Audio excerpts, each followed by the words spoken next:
more game lines to talk about, no more matchups to talk about, at least not for another few months.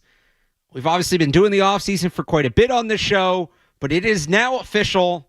There's no more football to be played in the 2024 season. We are on to 2025. Cerrone, good morning. Hey, good morning, man. How you doing? I am doing good. I managed to get in here today. Last week, we again, driving through the snow, had to do it again. A little tougher this time. It's that wet snow was digging the car out. That was the tough part. But I'm here. We're here. We're ready to go as we kick off the offseason of Patriots Sports Hub Sunday Kickoff.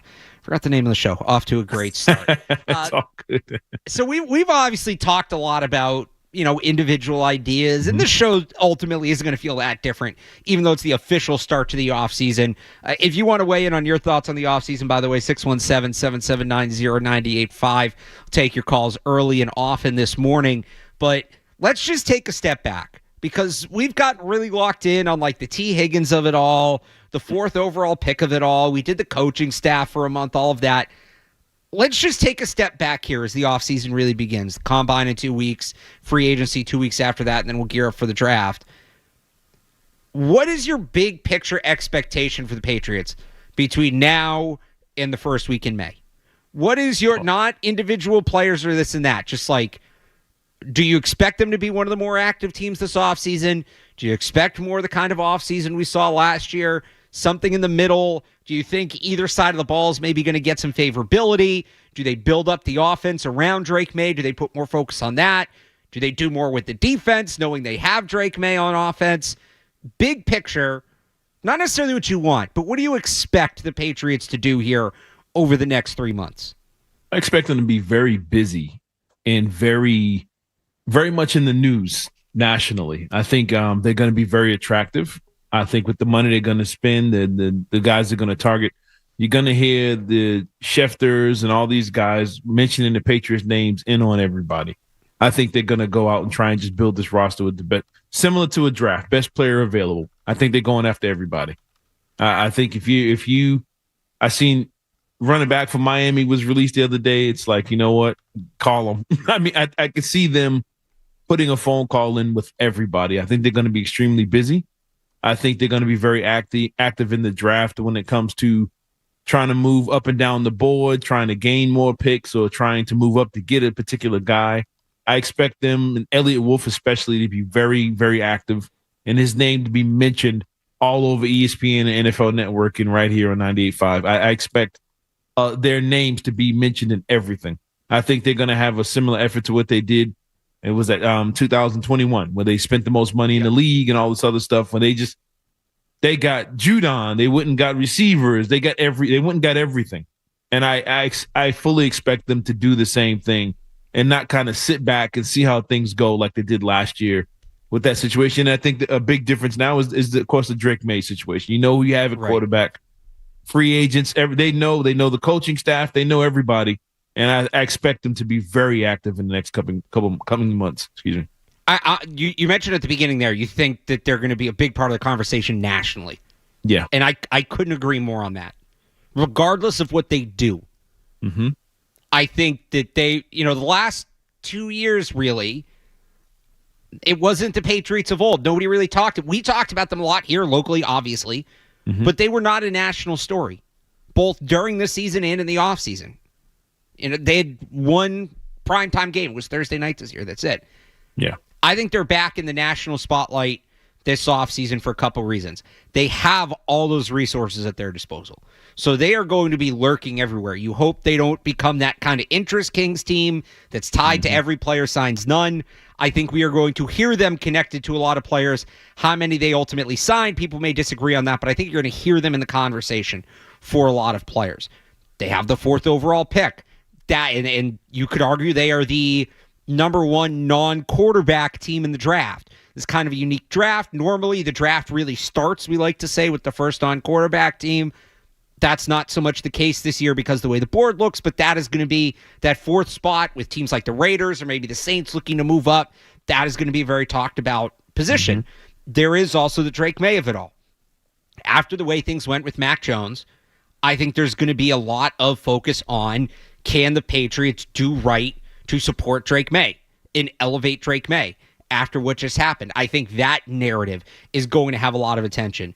We see the Bears, they go out, they got Ben Johnson. They already have a relatively talented roster from last year. The Commanders have obviously done a great job with Jaden Daniels.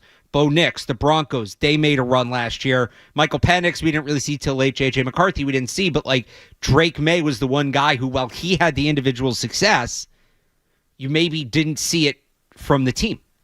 Mm-hmm. So I think the discussion on how they build up Drake May, how they build up this thing around Drake May, is going to be a national storyline, and obviously here it will be major as well. I said, when we were coming down the stretch in the season and we were talking about the coaching staff, I said, I get it. I get why everybody wants to talk about the coaches, but the biggest issue is roster construction, and, there were also people saying, well, why is nobody talking about Elliott Wolf?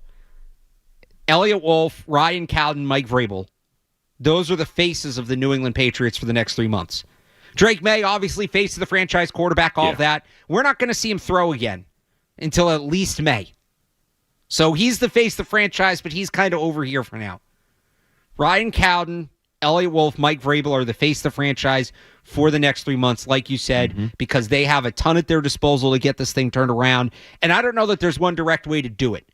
It's not exactly a clear path like, all right, free agent A, free agent B, and then you take this guy in the draft. Like, this is what it was last year, right? It was they got to sign a tackle, they got to sign a receiver, they got to draft a quarterback. Didn't ultimately do that, but we weren't really talking about a plan beyond that, right? That was kind of always the direction. This year, I think it's very different. Do you sign T. Higgins? Do you draft Travis Hunter as a receiver? A tackle? Are any of these free agents or any of these pending free agents going to make it to the market? Do you sign them? What do you think of Campbell? Is he a franchise tackle? What are they going to do about the defense? Josh Sweat, Abdul Carter, James Pierce. There's so many different directions they can go to, which is also, to me, what makes this upcoming offseason so fascinating. Yeah, and I think what you're going to end up having is some people are going to love it, some people are going to be disappointed, and that's going to be not for the whole offseason. I think that's going to be for every player they either draft or sign, because you have fans and, just keep it with the fans. You're going to have fans who are going to be mad they take a tackle. Then you're going to have fans that are going to be mad they took a defensive end. Then you got to have fans that be mad if they take a receiver. Oh, we need this. You're not going to please everybody because they have so many holes. They can't listen to us. They have to build this roster. And I think because they have so many holes and so many things that positions of need, I don't think there's really a wrong answer into who they or how they do it. As long as we get to August or July training camp and you've addressed the tackle positions, the edge rushers, the receiver position, and all the little pieces in between, as long as you address it by then, I think we're all going to be cool with it. But I think just brace yourself for if they take Will Campbell fourth, well, you should have took the receiver. You should have took the edge rusher. Everyone's not going to be happy, but I think by the time you combine free agency, the draft, those late season releases you get in August after preseason, once you're done with all that and you can finally look at the roster, to me, as long as you've addressed all those needs somehow, some way, and there's not going to be superstars at every position, but if you've at least tried to address those positions, I think the fans will be pretty happy and pretty excited going into the season. But just be ready. No matter who they take for the first pick or who they go after free agency first, half are going to hate it, half are going to absolutely love it. So I think that's what we got to get ready for. I mean, we couldn't even get everybody on the same page with Drake May last year. Taking a quarterback. Forget Drake May was taking a quarterback last year. Yeah. Marvin Harrison was the name. Well, remember how you could take a quarterback next year. Why do you have to get the quarterback this year? How glad that is the one thing you don't want to need this offseason is a quarterback. Yep. We might be doing Aaron Rodgers talk had they not drafted Drake May. I'm not saying I'd want him at this point, but it would be him. It would be Kirk Cousins. It would be Sam Darnold.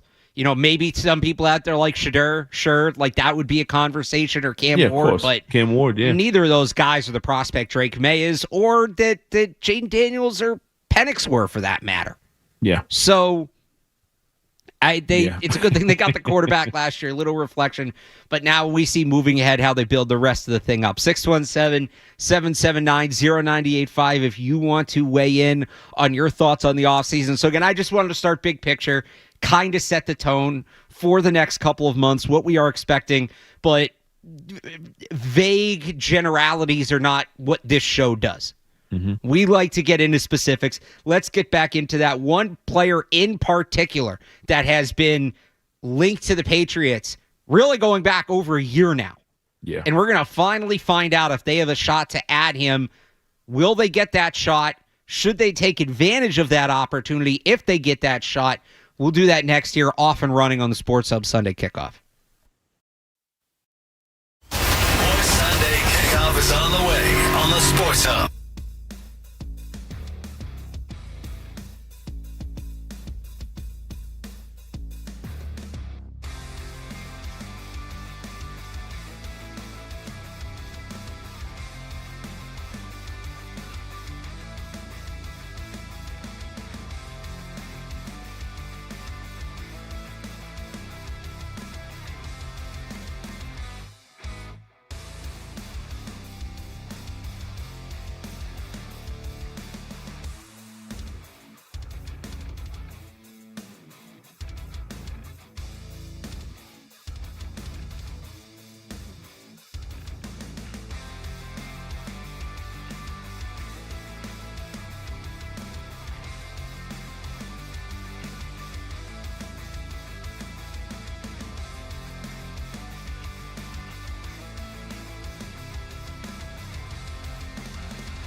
wrote in his notes this morning that Higgins could be franchise tagged for the second year in a row by the Bengals.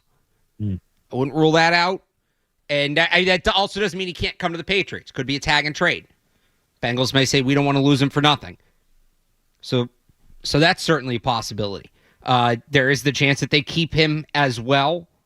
You know, Joe Burrow has been, and he did it again Super Bowl week, very insistent that he wants the Bengals to keep both T. Higgins and Jamar Chase, who also needs a new contract. So there's that chance. But if he does become available, Jason Lockenfor wrote this week for the Washington Patriots, he was told by one general manager, I think he's going to be a Patriot. Patriots owner Robert Kraft took a lot of bleep for not spending any money, rightfully so. So I hear they really want this guy. And in that same piece, Lockenfor mentioned multiple executives predict Higgins will land over a $30 million a year contract. Luke Graham has more on 98.5thesportshub.com if you want to check that out. I'm still not 100% convinced Higgins becomes available. I feel better about it than I did during the season. I know I shot it down a lot during the season, but I feel like the Bengals not making the playoffs, maybe an opportunity to reset, that sort of thing. If he does become available, I want to see. I want to see them explore the trade market. I want them to get the best possible player available. They shouldn't really be shortchanging themselves. Anything short of giving up the 4th overall pick, you're looking to make a deal with the assets you have. But I do think Higgins would be a good option. I do think if they can land Higgins, they have solidly checked that coverage dictating receiver box that they haven't had checked for years. Yeah, and I think if you sign Higgins. But kind of a question to you. If you do sign Higgins, do you still address the receiver position in the draft, just later in the draft, or do you not really roll with what you have, but kind of, I guess you got to make a decision early, but maybe understand, like, okay, with this guy now on the field, does it loosen things up for the guys that we have? Does it make it easier on them? And we don't have to just fill the room with a bunch of new receivers because somebody's going to have to go. With every guy you add, someone's going to have to come out. So I'm wondering if they do get him, does that mean they're done at the receiver position for now? And two, what kind of impact would you see from him on the rest of the offense? What kind of offense would you expect them to have to run with a guy like T. Higgins now on the outside? So I don't think those two are mutually exclusive in the sense that I think you can add Higgins, get that impact, and still add another receiver. Now, the type matters. You don't want guys that are redundant and aren't going to be on the field at the same time. So, like, you're not going to sign T. Higgins and then draft Ted McMillan. Yeah, Ted McMillan's ceiling is basically T. Higgins. So you're not, especially in the Josh McDaniels offense that focuses so much on the middle of the field, you're not going to have these two big outside guys. That doesn't mean there's not a role for one of them. There absolutely is. But if you draft T. Higgins and you still want a receiver at the top of the draft, it's going to be a guy like Luther Burden, Emeka Egbuka. You can still get a bigger guy if you want to draft a guy like Jalen Noel as like a big slot, as a power slot, or Jack Betch as a power slot, or not Jalen Noel, Jaden Higgins, the Iowa State guys. I'm going to get them mixed up all spring. Get ready for it. You still draft like a big power slot if you're trying to recapture that Jacoby Myers thing, but you want guys that can play complementary. Maybe they want to get that smaller, quicker slot. There aren't as many options for that guy in free agency. If you go to the draft, guys like Xavier Restrepo, that is where Jalen Noel would come in, the other Iowa State receiver, players like that. So I absolutely think they could bring in another receiver.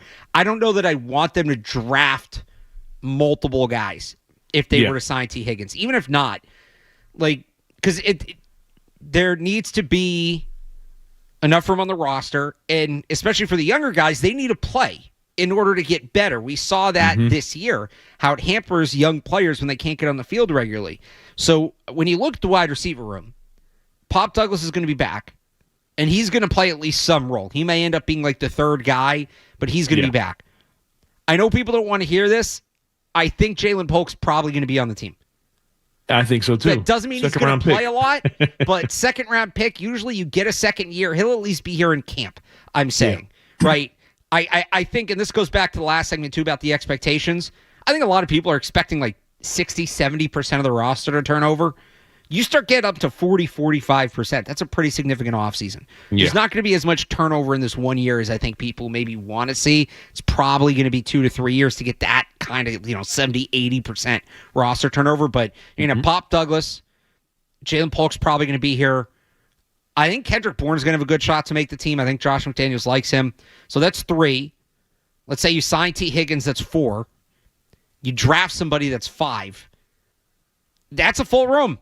Yeah. Now maybe you Keyshawn Boutte, you still got Baker. Right. Keyshawn Boutte's going to be competing for a spot. Javon Baker's going to be competing for a spot.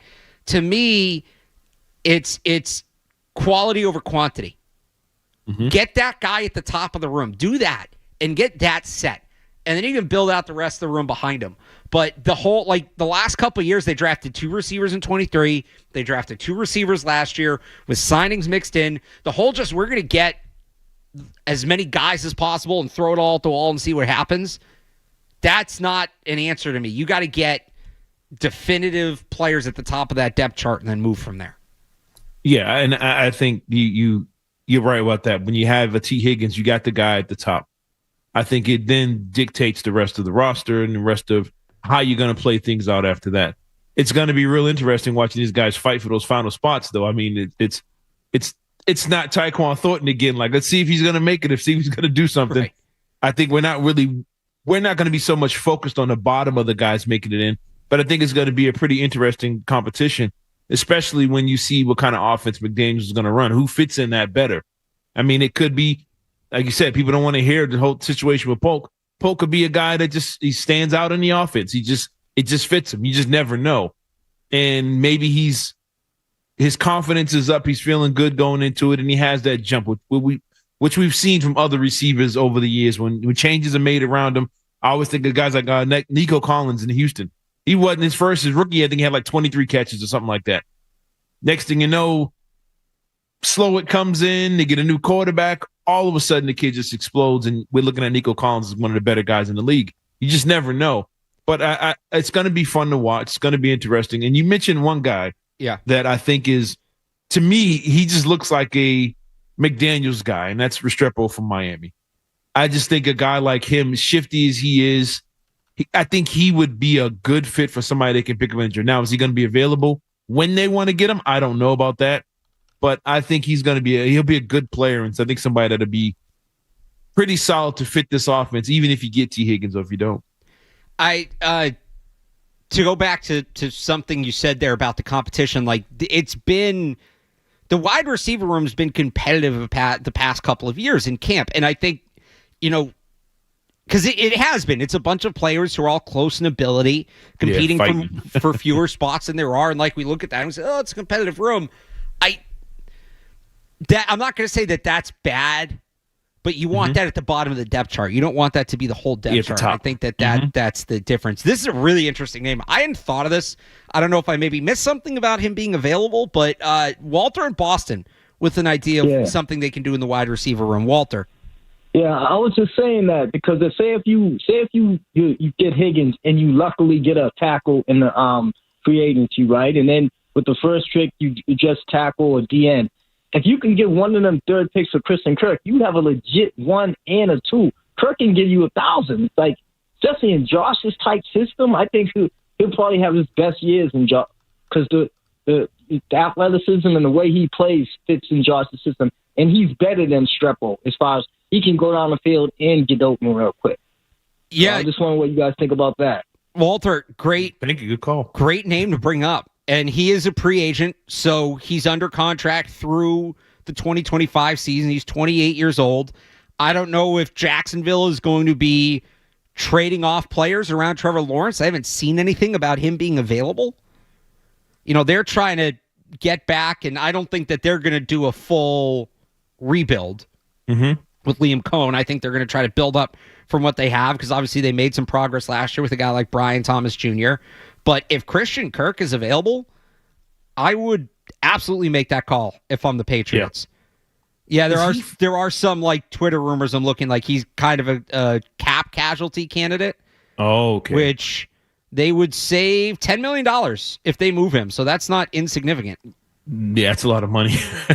Look, hey, I'd take him. I mean, where did he fall on the depth chart? You mentioned Brian Thomas. Who was the other guy that was opposite? There was one other guy they had picked up a couple years ago that had a good year under with Trevor Lawrence. I can't think of it. It was Kirk, and it was one other guy they had picked up, but both of them had almost 1,000-yard seasons before Brian Thomas got there. I can't think of the other guy. And they went and got Gabe Davis from Buffalo. Yeah. But I'm not sure. There was one other guy there, so I'm not sure if Kirk, how far he fell down the depth chart. But, I mean, with Brian Thomas, I think it made somebody's going to be expendable. So, yeah, if that kid's available, you absolutely would go get a guy like that. I mean, how similar is he to T. Higgins? You know, but I think you end up with two good guys on the outside. If you do that, now you're really rolling. But, yeah, I absolutely would look into that if that's a possibility. Well, I think Kirk can play on the inside in Josh McDaniels' offense. Mm-hmm. I think he is a complementary player, absolutely, to T. Higgins. And, you know, you're buying low. He had a down year last year. He was a little banged up, but that's something you take advantage of. I just think he would make sense. We'll see if he actually becomes available. Maybe he just gets cut and they can sign him, but I think he makes sense. So that's good name to bring up. Good job by the caller there. We haven't been on since the Super Bowl, so I do want to do some Super Bowl stuff. I know it's kind of a week old, but, applying it forward. What lessons can the Patriots learn from Super Bowl 59 as they go about building their team? That plus your thoughts, 617-779-0985 as we keep moving here on Sports Hub Sunday Kickoff. More Sunday Kickoff coming up on the Sports Hub.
gets home.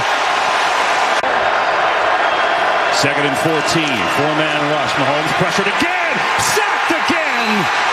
And for Josh Sweat, he dominated that game.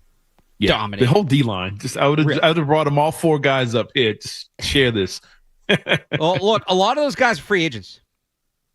Josh Sweat, Milton Williams, Zach Bond at second level linebacker.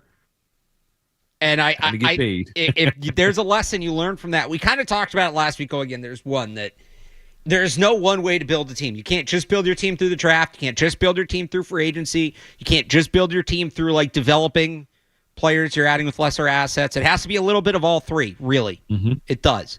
And that's the way the Eagles did it. The other lesson from that game, trenches. Yeah. That's the theme for the offseason. You got to be good up front on both sides of the ball. Doesn't matter what you have on the outside, wide receiver, corner, whatever. It doesn't matter if you're not making impact plays in the trenches.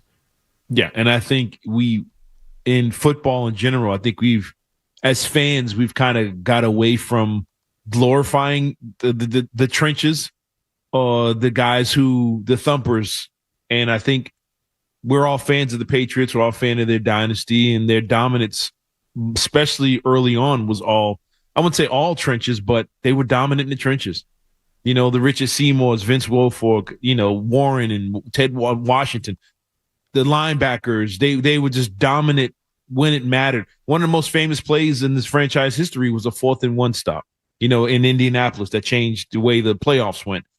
Just being dominant on short yardage situations on both ends. Tom Brady on the flip was the greatest short yardage quarterback we've ever seen. If it was 1 yard, that dude was getting it. But there was an understanding of being dominant in the trenches with Scarnecchia on one side, the way they played defense on the other. They were dominant in the trenches. And they won a lot of games without being dominant in the skill position side, especially offensively. They didn't have a ton of dominant receivers on the outside, but being dominant in the trenches on both sides, playing good defense, will win you a lot of football games. And Philadelphia, from jump, they said, you're not running the ball on us. You can go ahead and cancel Pacheco and Hunt, and we're going to make it hard on you on 3rd and long every single time. And that's what they did, and that's what they've been doing to people all season. And if you're that dominant up front, you're going to win a lot of football games and be in a lot of situations come December, January playoff time. Let's go to the phones. Kendall in North Carolina on what he wants to see the Patriots do, not on the trenches, but at wide receiver. Kendall. Hey, good morning. How you guys doing? Hey. Thanks.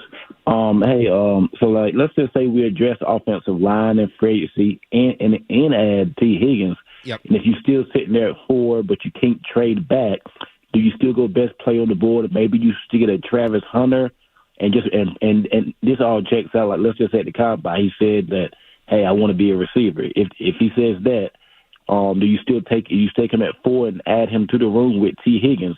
And how you think the wide receiver room would shake out with basically Travis Hunter probably being like your Z receiver, I would assume, and T. Higgins your X, and how you think everything will look after that? I appreciate it. Yeah, thanks for the call, Kendall. We're gonna do a whole Travis Hunter segment later because there was some interesting stuff with him this week. That they fit, like that whole thing I talked about in the last segment of you don't want redundancy at wide receiver. Exactly like he just said. You have Higgins at the X, Hunter's your Z. Maybe he's the Z slot and Pop becomes the slot when you're in 11. Like that certainly works. Is Hunter going to be there at 4? I don't know. I don't think so. And if you've really nailed the offensive line in free agency and you've added T. Higgins, you probably didn't do much on defense. So I might be looking at defense at that point, especially because I don't think Hunter will be on the board. But Hunter and Higgins would be an interesting pairing. I think if that's the way you want to go, if you go defense at the top and then maybe try to trade up in the late first and get a guy like Luther Burden, like that could be a way. It would be similar.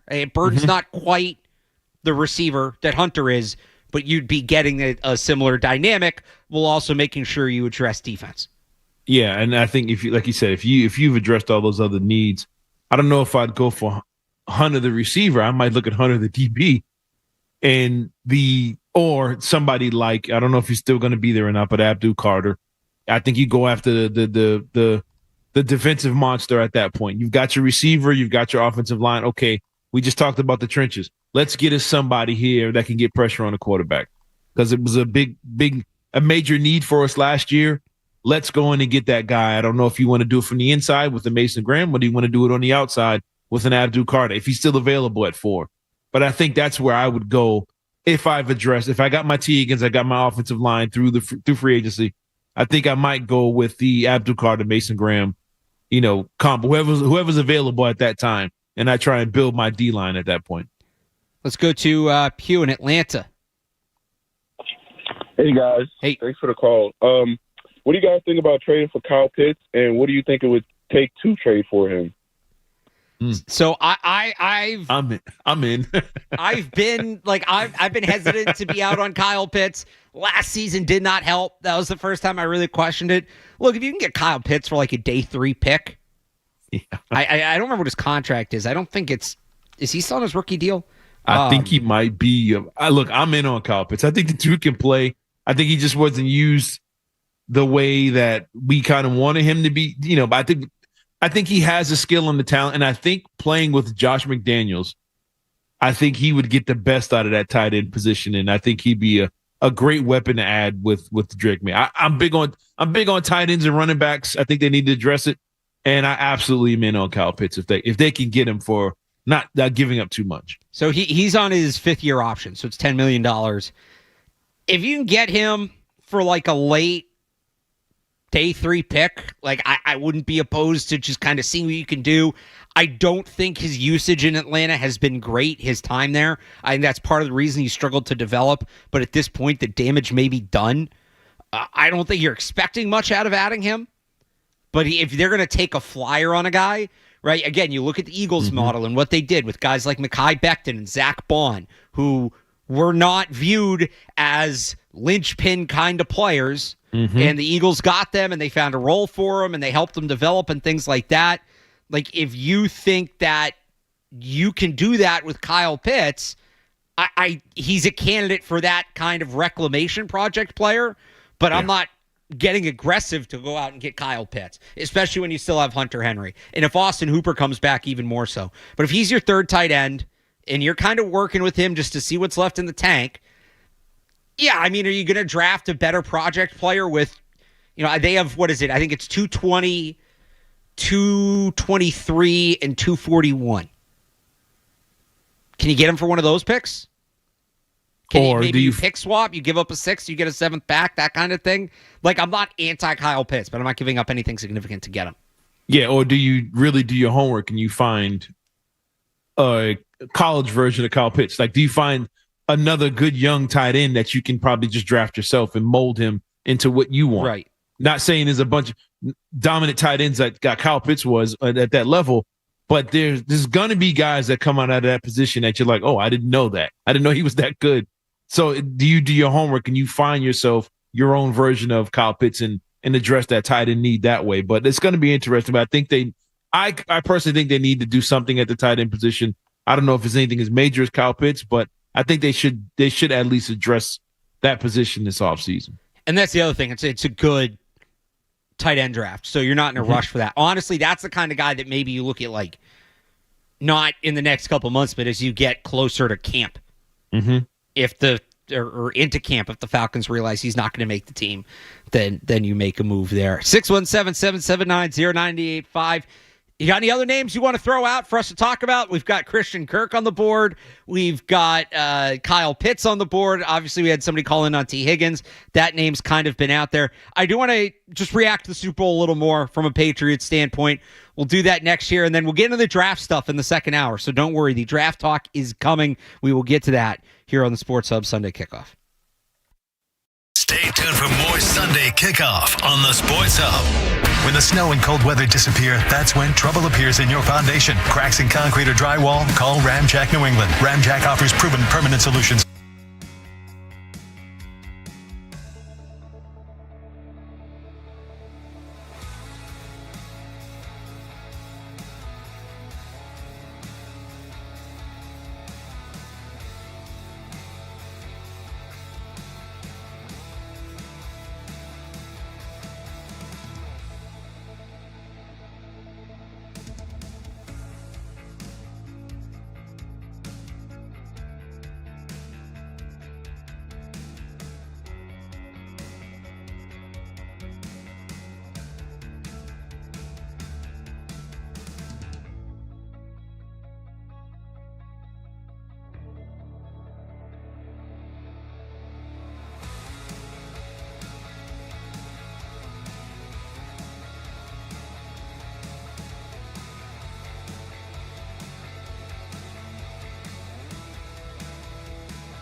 30. Got it back at the 20. Breaks the tackle. The 10. The 5. To the pylon. Touchdown! Eagles have got a pick six.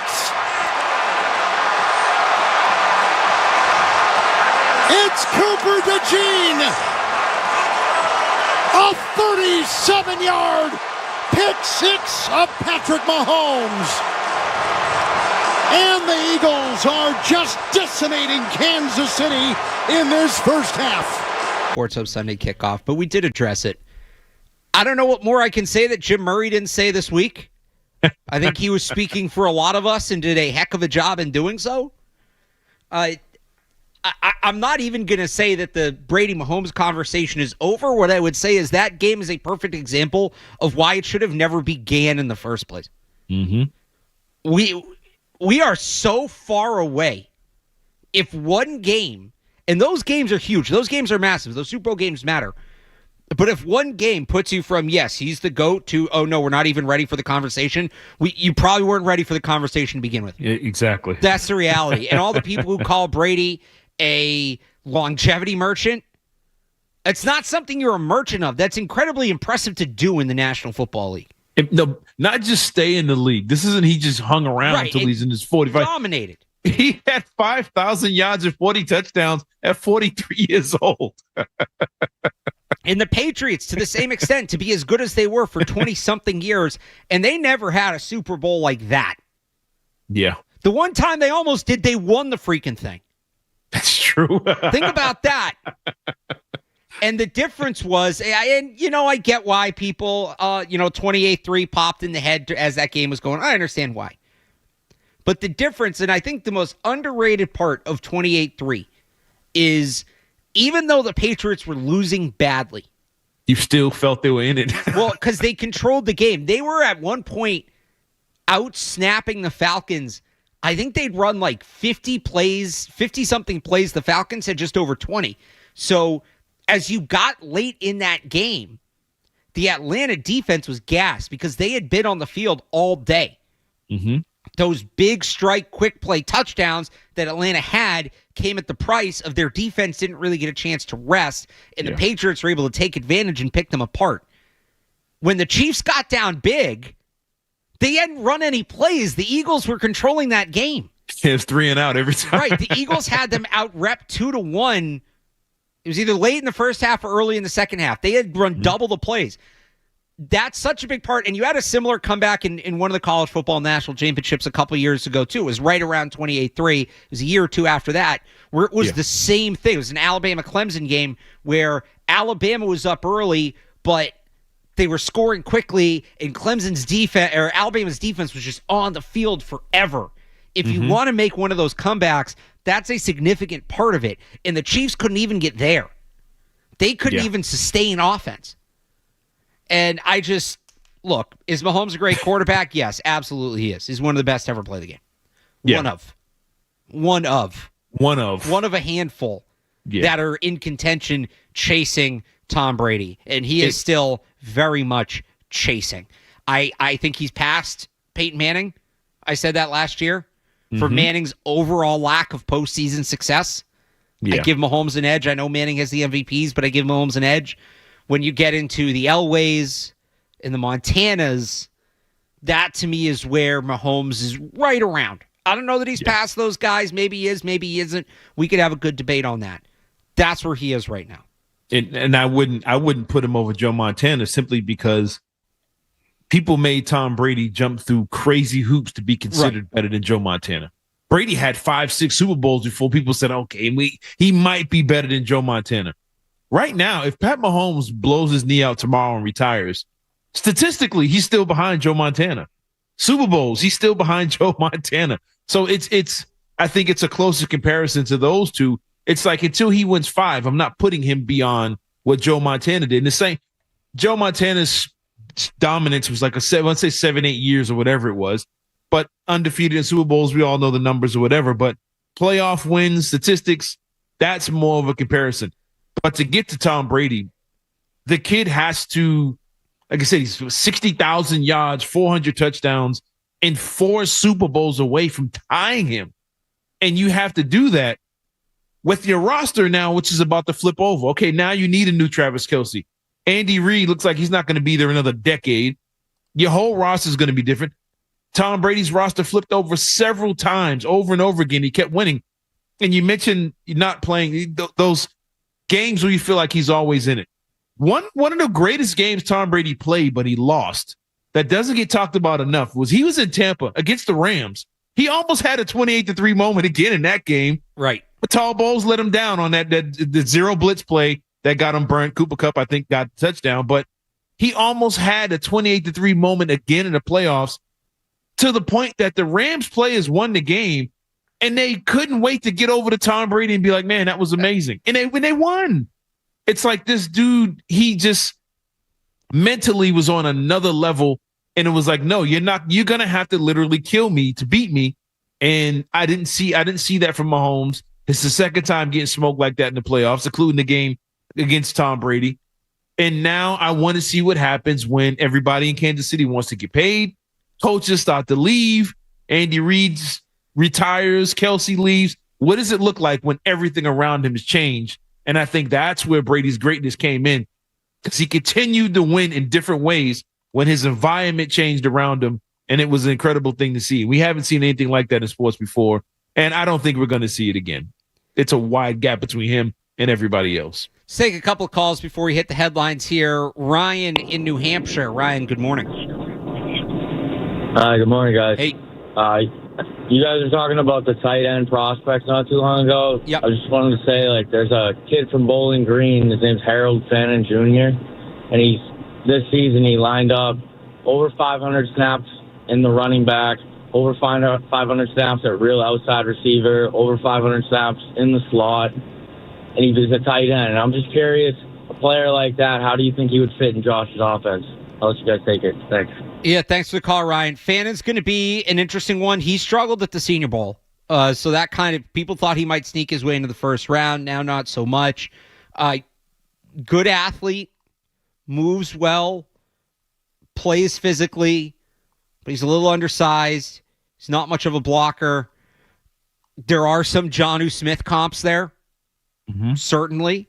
He's bigger. He's bigger and he's more polished as a route runner, but he's not quite there. If he's going to end up being a scheme touch guy, Josh McDaniels has historically struggled with those players. So I'd be a little nervous. If they're going to try to turn him into an inline tight end, I'd feel a little bit better. But I don't know that they're going to be drafting a true inline tight end where Fannon's probably going to go. Do you think a guy like that gets drafted or gets more attention if Bill Belichick is still the head coach of this team? A kind of a guy that you can use all over the place. Is that kind of more of a Bill Belichick type guy? If I can get him later, I can turn him into something. Yeah, if you can get him later, but I just don't think they're going to be able to get him later. Like if they want that guy, and we'll get into him more as we go here through the spring.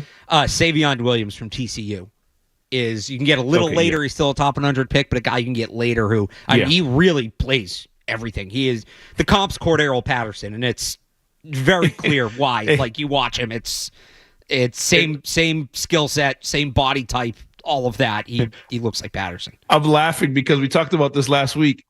Same thing. That's the guy from NCAA 25. I couldn't stop. Oh, that's right. Yeah, I know that dude. Went straight to YouTube. He really is that good. he is a video game menace. I can attest to that. Joe in the car on the his idea for the offseason. Joe. Hey, good morning, guys. Love the show. Just want to say this. Indulge me on Fantasy GM here.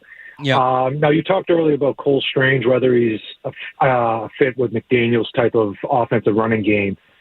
And we all saw McVay and the Rams laugh when Bill overdrafted him.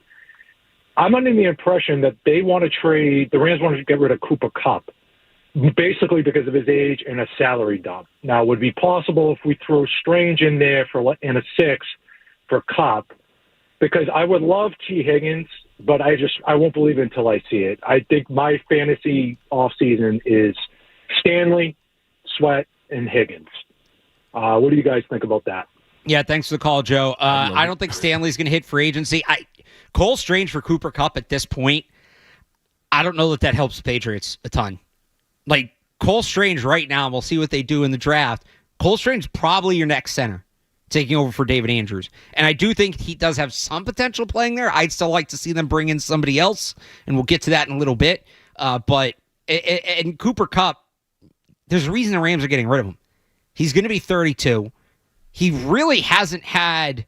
He's been good, but he hasn't had an overly productive year since 2021. He's been hurt a lot. It's not quite the, Eric Decker, Reggie Wayne, Demaryius Thomas kind of addition that they've made in the past. I probably should have kept Thomas in 19. But, it feels like that. You're trying to get the last drop out of a guy. You're not getting an impact player. I'm good on Cooper Kupp. If he gets cut, or you can get him for outright a late third, I would consider it. But they don't need to trip over themselves adding Cooper Kupp because his best days are behind him. I don't think it's getting any better. If anything, his numbers are probably going to go down. Caught 67 passes for 710 yards in 12 games last year. That's not a guy you're giving up any real sort of asset for.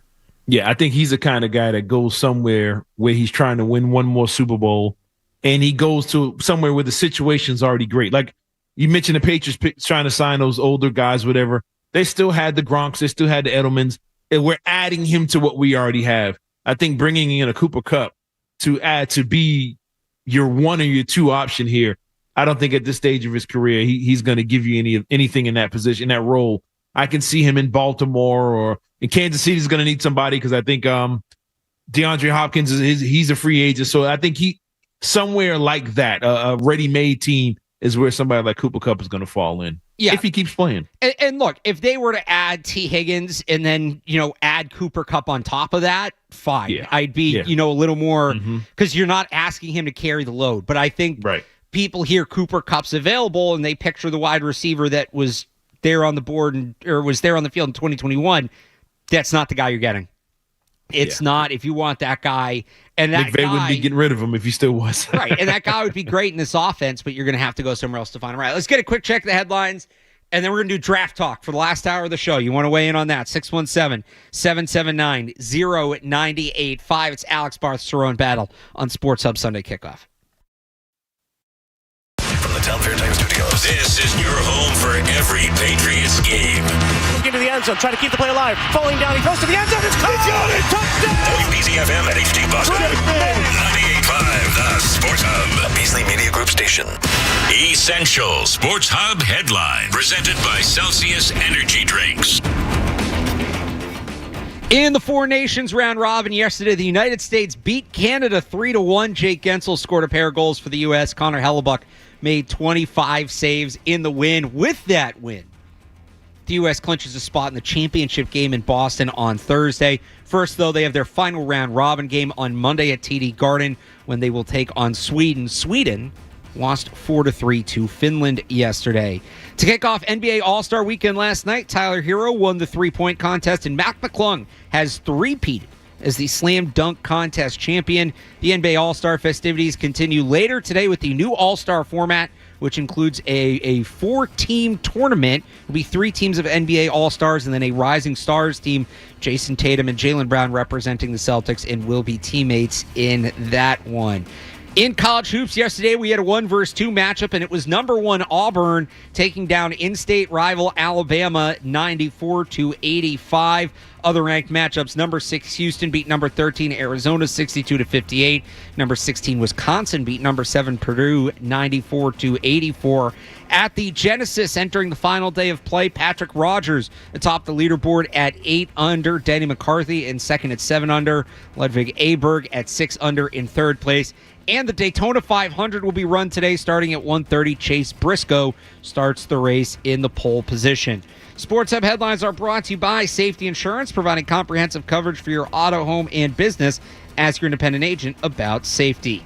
I'm Alex Barth on Boston's Home for Sports, 98.5 The Sports Hub. Your next update at 10 o'clock. Boston plays here. Through the slot, close shot, save, rebound, score! 98.5 The Sports Hub. You're listening to Sunday Kickoff with Alex Barth and Cerrone Battle on your station for the best football coverage. 98.5 The Sports Hub. that was so much fun. It was intense. It was, both teams playing at a high level. When you talk about a game as an entertainment product, you hear me say that a lot when I talk about like college football, right? The entertainment product. That was everything you can ask for. That was a big game that absolutely delivered. We came in, we went and checked out Captain America last night. We got home just in time to watch Matt McClung jump over a car. Yep. And then I flipped over and went to commercial, and they're throwing hands in Canada. I'm like, oh, snap, isn't this an exhibition? It was kind of like a Rocky IV exhibition. Like, stop. But it was very exciting. It was cool because my family was sitting there. They never watch NHL games. They're sitting there like why is it so important? Why are they playing so hard? And I just sitting there with a tear running down my cheek because this is the way it's supposed to be. This is the way sports supposed to be. And unfortunately, we see so many athletes and so many events where guys don't care. And then when we get stuff like that, it's amazing to watch, to see guys go all out like that. And it was very exciting. I think the momentum of this is really going to build up, and that championship game is going to be a big deal for the networks. I can't wait to see it. And that's going to be here, by the way. That's going to be in Boston at TD Garden. Hopefully the U.S.-Canada rematch. The U.S. is in. That was awesome. Anyway, back to the sport. Enough of Sports Hub Sunday Face-Off. Back to Sports Hub Sunday Kickoff here with Alex Barth and Cerrone Battle. So you got to talk about it. It's a big story. It was pretty dope. Unfortunately, we're going to see the exact opposite from the NBA with their 4-team thing today, which is you're going to get one team out of the 4 probably play hard, and everybody else is like, look, I'm just trying not to get hurt, and that's going to be terrible for that league. Hopefully we'll get. We usually end up doing 1 or 2 shows together a year that's not this. That's just like a regular show. So maybe we'll get one of those. Matt McCarthy and Joe Murray up next. I'm sure they'll have more on it. Back to football. I want to do the draft for the final hour of this show. I put up my mock draft 1.0 this week on Monday, my annual post-Super Bowl mock draft, and it made me realize something about the Patriots offseason, Cerrone. And this was... So I've been doing this, like, really digging in on the draft. I always followed it, but really doing it to the level that I do for coverage and all that for like 5 or 6 years now. And this is the hardest mock draft I've ever done because like we talked about at the beginning, there's so many different directions they can go this offseason. And on top of that, there are so many unknowns outside of their control. Like I had to write a whole preamble to this thing that was basically like, all right, we're just going to make some assumptions. They add, and I didn't necessarily do specific names. I mentioned possibilities, but like they're going to add a T. Higgins type receiver, whether that's Higgins, whether it's trading for DK Metcalf, whatever, right? They're going to add a guy like that. They are going to add a pass rusher. They're not going to be able to add a tackle. Even from the draft side, Will Campbell's arms, are his arms long enough? Assumed that. What are these teams doing at the top about the quarterbacks? What does Travis Hunter want to do? There's so much assuming that had to go into it. So it was tough. It was tough. And usually when I get picks right for my mocks, it's the first one, not the second or third. That's just what's happened traditionally. And I don't repeat players. Last year, Drake May was an exception. I usually try really hard not to, because the ultimate point of the experiment is not to get players right for me. It's just a vessel to show people, like expose people to more prospects, let them learn more names, things like that, and potential trades. So I don't know this year, but like it was hard, man. It was tough to figure it out. I ended up going with Will Campbell at the top in a situation where both Carter and Hunter are off the board, which I think is going to happen. That's kind of where I'm at this point. And I worked under the assumption that Will Campbell's arms are long enough. And I wrote in there, he measures in March 2nd. And by the way, classic this show, the arm measurements at the combine for offensive linemen are on Sunday. So I don't know what time that's going to happen. He's probably at 10:01. 10:01, right. So we'll see. March 2nd, though, Patriots fans, mark your calendars. And I said in there, like, if his arms come in short, I'm doing another mock after the combine. We'll figure it out then. I had to make that assumption. Some other guys later in the draft about health and things like that.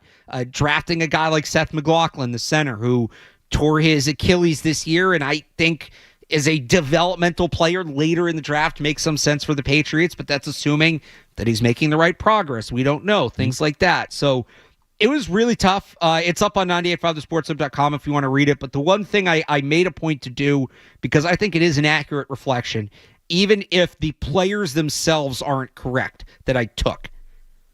I hammered the front. I went tackle, pass rusher, linebacker, tackle, mixed in a wide receiver, center, running back, defensive lineman, and then finally took a corner. That part I feel confident in. Their draft, I think, is going to look something like that in terms of it is going to be guys that when we say trenches in the front, that includes linebackers, running backs, tight ends, players that play in that physical part of the game. I think their draft's going to be really heavy on those sorts of players. Yeah, I agree with you. I'm just looking at the coaching staff, the guys they have there, from Vrabel to the guys he have behind him, his coordinator, I think they're going to be heavy in the trenches. I think everybody's seen the secret to success in this, just this season alone in the NFL. Not just the Eagles, the way they won, but at times Buffalo was unstoppable on the ground, dominant in the trenches. Kansas City, when they got leads with Kareem Hunt and Pacheco, short yardage situations on both sides. Say Kansas City defensive side in the trenches, they were dominant. See what they did to Buffalo in that AFC Championship game. Being able to move the football, move people in key situations. Kansas City, Philadelphia, Baltimore, Buffalo, they were all dominant in that, and they were the best teams in the league all season. And I think in order to get back on that level, you have to be dominant in the trenches. And this Patriots team, I agree with you when it comes to the draft. They're going to go heavy in the trenches, skill positions scattered here or there. But I think that's where they're going to go. And I know it's not sexy to a lot of fans. We talked about it earlier. People are going to be upset. But I think that's the right move. Who they take, like you said, when they measure the arm length and all these other things, injuries, that's up in the air. But I do think, though, that's the way this draft is going to go. And like you've been saying for the longest, if you want the receiver, trade for one that's already got the talent or get a T. Higgins. But when it comes to this draft, I can see a lot of trench-heavy players coming in. Who is it going to be? I'm not sure. But I agree with you, and that's the assessment, I think, of this team. 617-779-0985. I see a couple of you guys lined up wanting to talk about the draft. You want to call in, we'll do that next. Also, again, you can check out that mock draft on 985thesportshub.com, or you can find it on my Twitter at RealAlexBarth. We'll take your draft calls next here on the Sports Hub Sunday Kickoff. More Sunday Kickoff is on the way on the Sports Hub. Just like the perfect suit,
24 buffs. What to do about Travis Hunter? That's going to be a popular discussion leading up to the NFL Combine. It's Alex Barth and Cerrone Battle on the Sports Hub Sunday Kickoff. We did get a little bit of a Travis Hunter update this week. They put out the list of all the players who will work out at the Combine. Hunter is obviously on there. He's included as a defensive back. And I know a lot of people read into that as him basically staking out his preferred position. And I'm not saying it's not that. And he's not going to play two ways full time at the NFL level. I know he's kind of said he wants to. I wrote about this on 985thesportshub.com a little bit this week. I'll actually have something out tomorrow with a little bit more on that. But when you just so a bunch of people saw that and said, oh, well, he's a defensive back. That's what it is. Because if you're the Patriots and you're considering taking Travis Hunter, I'm not against it, but I think to justify the pick, you take him as a receiver. I think Travis Hunter, I think he's a better corner than receiver. I think that's where his ceiling is higher, but I don't think it's a massive gap. And when you look at the positional value, especially for this team, would you rather have, if the Patriots could add, an A-plus corner or an A-minus receiver, probably taking the A-minus receiver. So what I'd say about Hunter's decision to work as a defensive back, if you look at the Combine schedule itself, defensive linemen and linebackers work out the first day. The workouts start on Thursday. Corners and tight ends work out on Friday. Quarterbacks, running backs, and receivers are on Saturday, and then offensive linemen are on Sunday. So the players arrive. They do, there's an orientation. They do medical tests. They do media interviews. They talk to teams, all of that. And then the workouts are basically the last day they're there. The day they leave, they also do the bench press because guys didn't want to do that the same day as the rest of the workout, so they pumped it back. So by going as a defensive back, Travis Hunter might work out as a receiver, as a corner. But he's not going to do everything twice. He's not going to do a second medical test as a receiver, right? Yeah. He's not going to do a separate media interview as a receiver. It's just the on-field stuff. By going as a corner, he can do all of that, do the on-field workouts for the defensive backs, and then the next day do the on-field workouts for the receivers. If he were to go as a receiver, well, now he'd have to do media interviews and medical testing and all that stuff the same day he has his workout, which, why would he want to do that? So it might just be logistic more than anything else.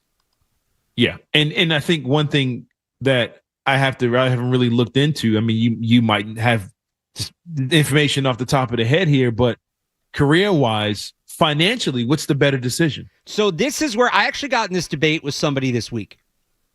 And one of the big concerns about Hunter, there's no such thing as a perfect prospect. I think he's great, but there's no such thing as a perfect prospect. One of the things about Hunter is durability. Struggled to stay healthy at Colorado. Obviously, that was playing both ways, but you still have that question.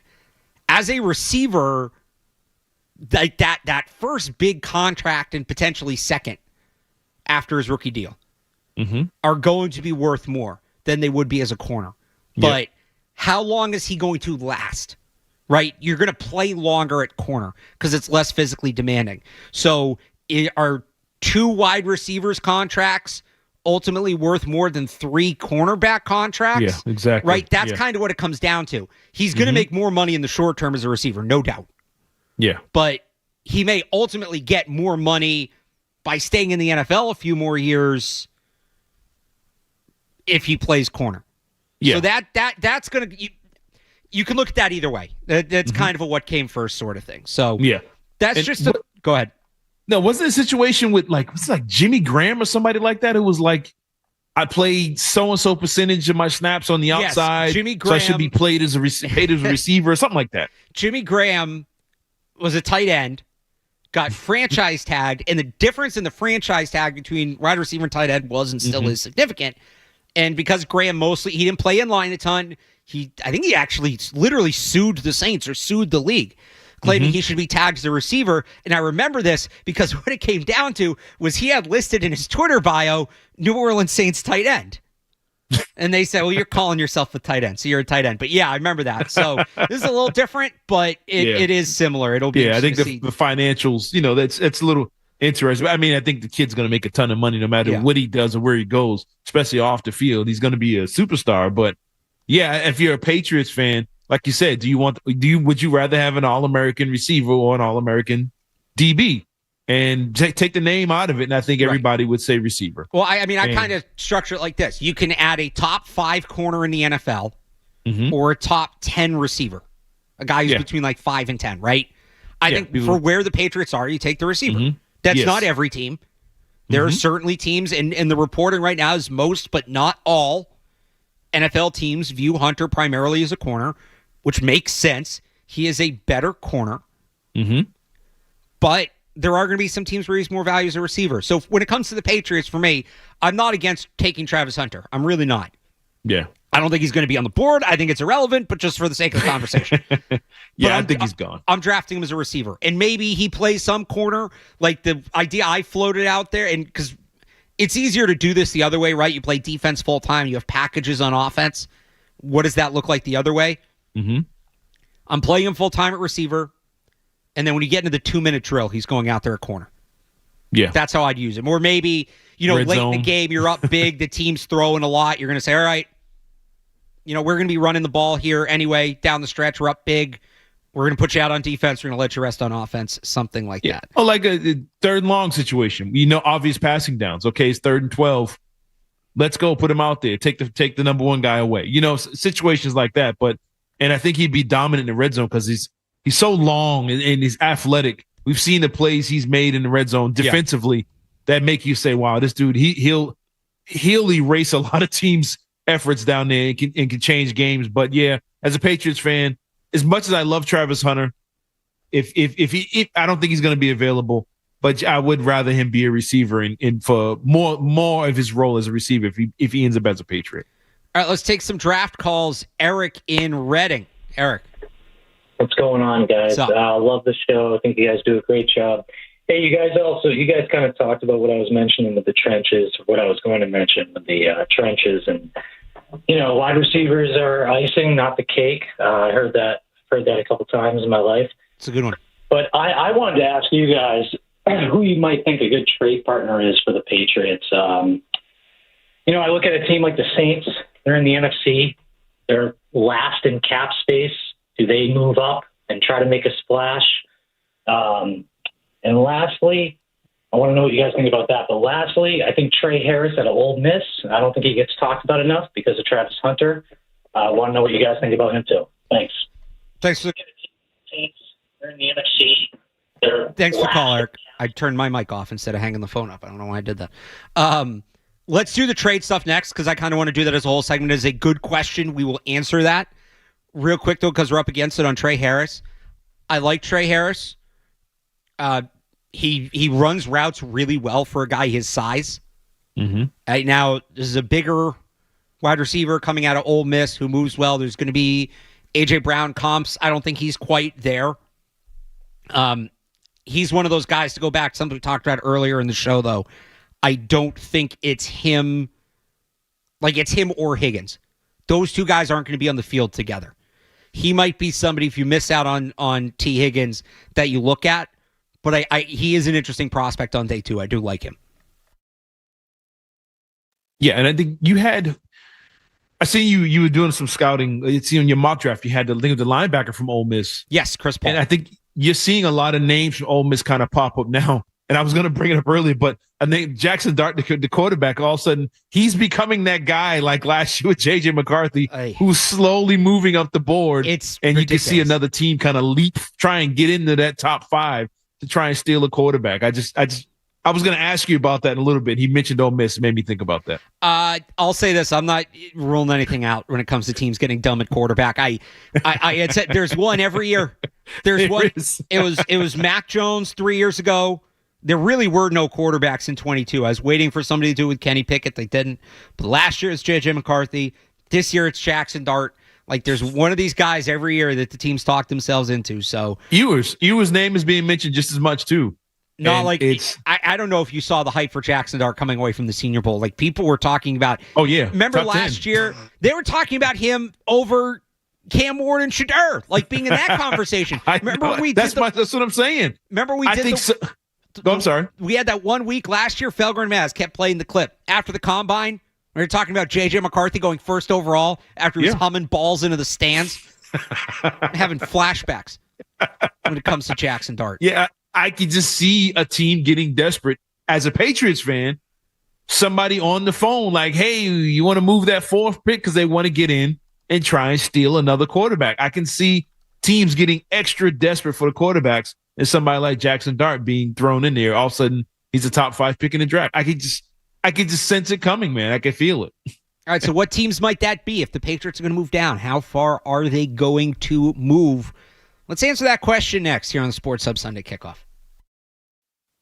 More Sunday Kickoff coming up on the Sports Hub. Save big.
here on Sunday Kickoff. Alex, Barth, Cerrone Battle, Kyle Fabrizio behind the glass.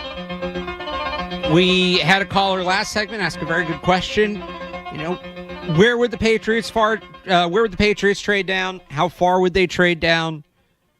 Thought that question deserved its own segments. Let's get to it. I really look at two teams.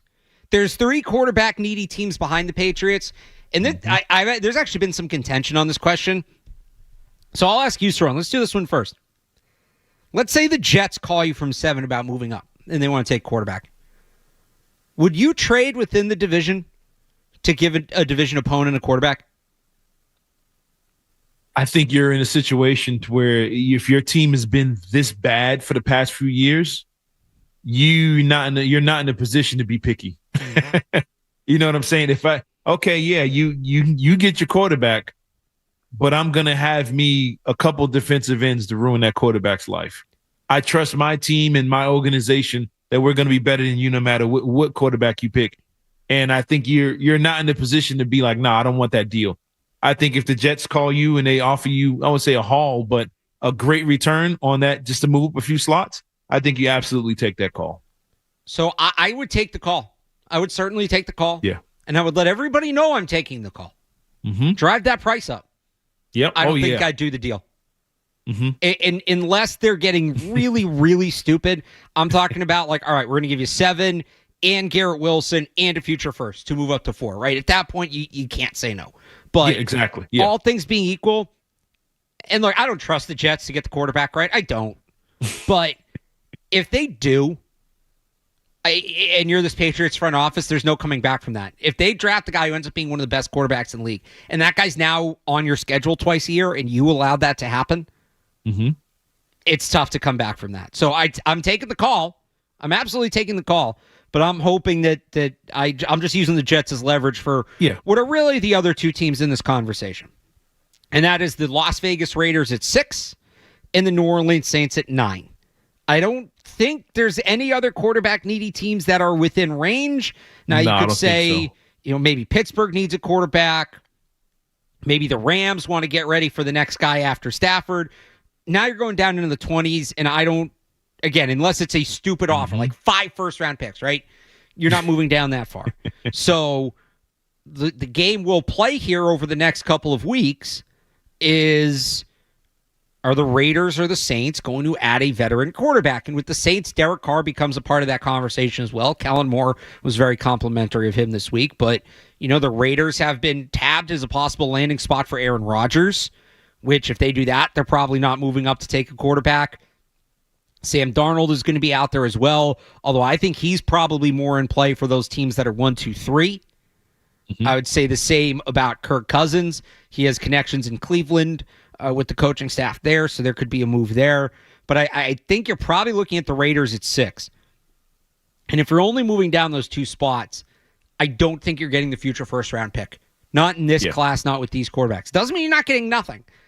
I look at the closest trade, and if you're new to the show, what I always try to do, I know there's the NFL trade chart, and that certainly has value and it certainly has its place, but not every NFL trade follows that, especially when you're talking about trading with quarterbacks at the top of the first round, things like that. So what I like to do that I feel like is a little more accurate is go back and try to find trades involving similar picks. And what did those look like? There isn't a great comp in recent history moving down from 4 to 6 with the quarterback on the board. The closest I can find is the 2018 draft when the Colts moved down from 3 to 6 to allow the Jets to draft Sam Darnold. Now, the unique thing about that trade was the Jets, who were moving up, had 2 second-round picks in that draft. So it was 3 for 6, 37, 49, and a future second. So they moved down 3 spots. They got 3 seconds. That was a better draft. It was a little bit bigger of a move. If you're making that trade with the Raiders, comparable trade, what I think you're looking at, you're going to go from 4 to 6. You're going to get 37 or 38, whichever one the Patriots don't have. Yep. You're probably going to get a day 3 pick, and then you're going to get the Raiders' second next year. Doesn't sound like a lot, but you're going to have 37 and 38 back-to-back if you make that trade. If you do that, Now you have a lot of opportunities. You have 37, 38, 69, 77. It's going to be very easy to move back up into the first round if you want. Maybe you can, spin off one of those seconds where you have the back-to-back picks and make a deal, or you get back-to-back picks in what is kind of the sweet spot of this draft, which everybody's calling like 20 to 50, 20 to 60. So if the Patriots are looking to move back, and you only move in 2 spots, so you're still going to get whoever's on most people's mock draft anyway. And look, if you move back, and let's say you end up with 37 and 38, right? And then you use one of those picks to move back up into the first. I would say you move back 2 spots to pick up an extra first-round pick, and you still have the assets you had going in, essentially. It's not a bad move. Or, if you make the trade ahead of time, which you could do, well, now you can trade 37 or 38 maybe for a receiver. Yeah. And now you essentially move down 2 spots to add DK Metcalf or to add T. Higgins if he gets tagged or a guy like that. And these teams that are moving, you're assuming that will try and move ahead of you are looking for quarterbacks. So if you're still looking at, let's say, an Abdul Carter or Mason Graham or somebody like that, they might still be there because all the guys ahead of you, they moved up because they're trying to get caught. They're trying to get Sanders. They're trying to get Cam Ward. And you mentioned Jackson Dart's name being thrown in there now. So you still could end up with the guy you initially targeted in the first place and just got, just picked up more assets along the way. And I was looking at the Saints in that position. But as we were talking about, somebody mentioned earlier on, I think it was a caller, they don't have any cap space. So do you see them trading away draft picks, which is their only assets, to move up a few slots? So you think they're just in a bad spot where they just have to sit where they are? Who was that? Sorry, who was that? The Saints, at 9, I believe they are. So they're the one where it's a tough spot. Yeah, I'm a little less of the belief that they would move up just because I think Moore's going to try to make it work with Carr. They are a day 2 quarterback team to me. Jackson Dart, Jalen Milroe, that sort of group. Forgot about Milroe, yeah. Right. So I think, and Milroe just makes sense on the Saints. He makes sense in that Kellen Moore offense. And they're not going to need to move up to get him. They're probably not going to need to take him in the first round to get him. They can probably get him with their second-round pick. So I think he'd be a fan favorite, too, in that area. Yeah, I look less at them. I will say this. I'll give you one other team to watch when it comes to a trade for the Patriots. And we're going to move a little further down the board. If the Patriots are going to move up from the top of the second back into the first round, which we know they tried to do last year and couldn't, and they're in better shape to do it this year. They have the extra third from the Judon trade. If they move down at the top of the board, they'll have another extra day 2 pick. 24, Minnesota, that's a sweet spot. Vikings only have 4 picks right now. They'll probably get one more as a comp pick. That's the projection for losing Kirk Cousins. But that's a team that need to make multiple picks. They're going to have a lot of big contracts on the books soon. Some of them are already on the books. Some of them are coming. They need multiple picks. They don't just need that one. So if the Patriots are going to trade up from the top of day 2, which I think should be a strong consideration, I look at Minnesota at 24. And in that case, you can make the we call it around here the Kyle Duggar trade the Patriots made when they moved back with the Chargers a couple years ago. Yeah. 38 and 77 probably gets you up to 24. And now you're making 3 picks, first, second, third, all lined up. But or it's not first, second, third, first, third, but you're making those 3 top 100 picks like you usually would, but you've turned that Judon trade to help you move up a handful of spots. Yeah, and I think the fans would be on board with that. I think people would love it. I think the amount of quality, future stars you can get by getting back into that first round like that, I think you'd be able to address your needs. That's all assuming that you've done what you needed to do in free agency. At least it's up to that point.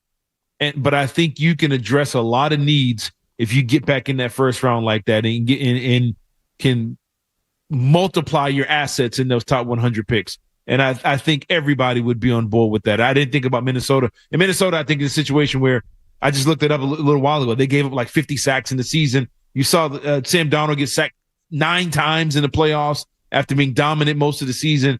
I can see with no draft picks, I can see them wanting more picks so they can build themselves up in the trenches and be more competitive next year as well. So that's a good call on your part. Let's go to Andy in Sudbury on Patriots trade scenarios. Andy, good morning. Morning, Alex. How are you? Good. How are we doing? Doing good, thank you. So I agree with you. The Patriots need so many things. I could write like an entire book on this draft anyway. I am not as big on Will Campbell as some people, and I think that reason is his arm length. And I'm definitely going to be watching him at the Combine next week. And what do you guys think of trading for, like, a veteran? Like, I know he's a little on the older side. I know the injury history. But Chris Godwin at wide receiver. Just let me know on those two thoughts. Thank you kindly. Bye. Thanks for the call, Andy. If your only concern with Will Campbell is his arm length, we'll see at the Combine. That really should be not your only concern, but your only major concern. He's a really good player outside of that. Outstanding player outside of that. Chris Godwin's actually going to be a free agent. So you don't need to trade for him. He's available. Yeah, you can just pay him. He's coming off the injury. He is a little bit older. He's not, if you miss out on T. Higgins and you still want to get that proven commodity, I think he's probably second best receiver in free agency. I wouldn't be against signing him. Right? I don't know that I'd want to trade for him. Yeah. But I wouldn't be against signing him. You don't have to give up any draft capital. I still think you're looking, like if they sign T. Higgins, right? And we go to, when we're doing the draft next year, we're probably not talking about the receivers in the first round. Yeah. We're looking elsewhere. Maybe you add a guy on day 2 to supplement, but you shouldn't be looking for that number one coverage dictator anymore. If it's Godwin to me is more of a bridge. He's a good bridge, but he's more of a bridge. He's not a long-term answer. You're still looking for that guy at the top of the depth chart to set your coverage and all that. His style of play reminds me of what you want from Jalen Polk. He moves and looks like Jalen. He's much faster. Oh yeah. He's crazy fast when he's healthy. You can say when he's healthy, but I think a lot of it is. I'm gonna say I'm down on Godwin. I think he's had a bunch of injuries going back to when Brady was even there. But how does he look without the Mike Evans on the other side? You know what I'm saying? I think having that superstar on the other end kind of helps him out a lot. And now if you have T. Higgins and you also can sign him and you get both of them, yeah, I'm all in for that. But like you said, if you're drafting him, then you're going to still be looking for a receiver down the line. And I don't know if they really want to do that right now, but I liked him when he's at his best and when he's healthy. I think he's a really good player. The dude just gets open. He's got great hands. But as far as the tackle position, I think Will Campbell's a good player and everybody understands that. I just want to know what happened to Calvin Banks. Why did his name just kind of fall off? Because it seemed like you go back a few months, he was looked at as a top 5 pick in the draft. Now people have him in their mock drafts in the teens. And I'm wondering is there a wide gap between Banks from Texas and Will Campbell? And is there really an arm length debate when it comes to Calvin Banks? Or is he just already a ready-made left tackle? 617-779-0985. More of your draft calls. We'll wrap it up with those next here on Sports Hub Sunday Kickoff. Stay tuned for more Sunday Kickoff on the Sports Hub. Testosterone.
for you guys. So I heard Zoe earlier this week talking about the tackle and the O-line position, and he thinks that we're going to be in a better spot with the O-line with Andrews coming back and the fact that we actually have two guards that can play the position.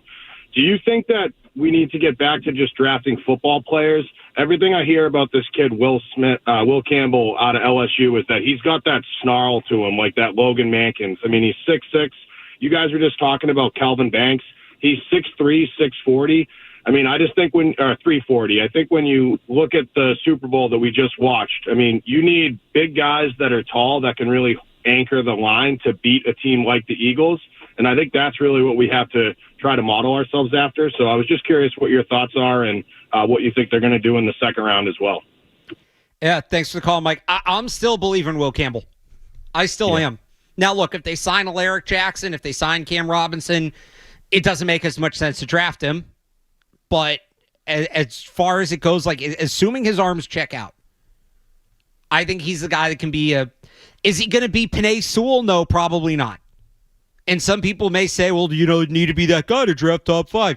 There are plenty of players drafted in the top 5 who aren't literally the best player in the league at their position that are still successful, right? So as long as his arms check out, like if they get, especially in this class, that's another thing. People say, well, he would have been the 3rd tackle last year. He would be the 4th tackle next year.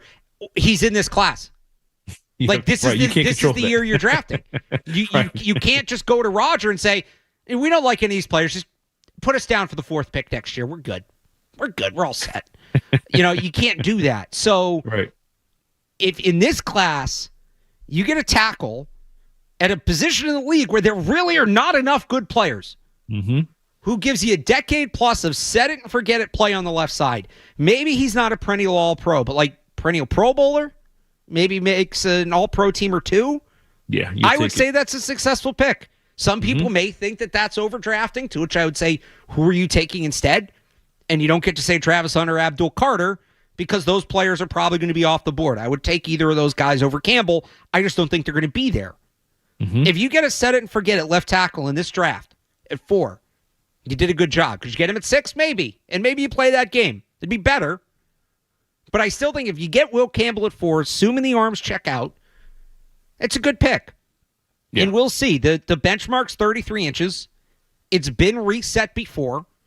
If his arm's like 32 inches, no, he's a guard, and then I'm out. And I reserve the right to change my mind with new information, as do all of you.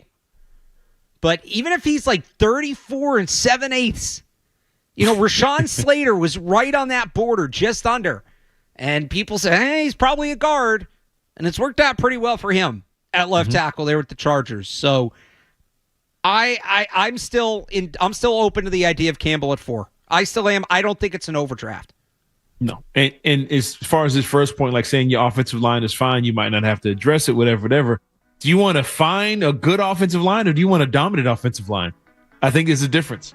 And I think with this team, if you go and make your offensive line a dominant one, a really good one, a real strength of your team, as opposed to being a major weakness, you're going to win a lot of games of just being able to stand teams up and push them around.